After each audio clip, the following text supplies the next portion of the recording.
Hi, I'm James. I work here at the Mortgage Institute for Research, and my question is, how does someone get two different colored eyes?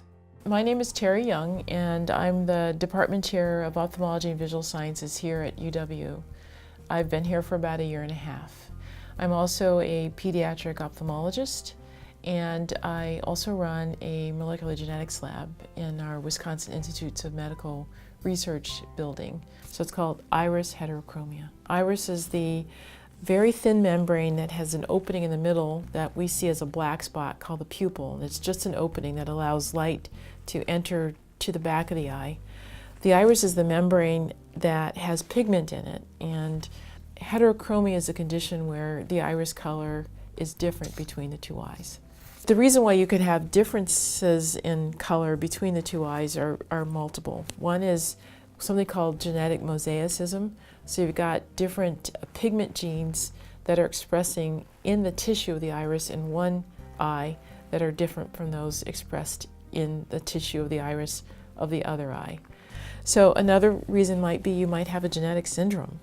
You could have a situation that looks like your iris is different colors, and it could even just be not just the full iris but just a sector of it, and that's because the eye, when it's formed, starts off as a cookie sheet, and then it kind of wraps around, and at that seam where it comes together and starts to cup and becomes more of a circle, that might not close completely.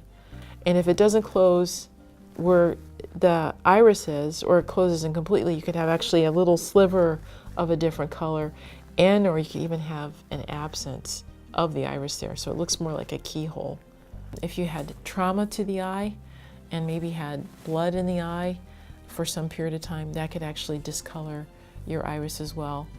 If you had trauma to the eye and actually had an object that penetrated and entered your eye, especially if it's metallic, it can over time leach and cause a change in your iris color. And then another reason, which we all dread, is there might be a tumor. But I think the big thing is when you see this, you should have a complete ophthalmologic evaluation, just to make sure that there's nothing else that might be contributing, to that.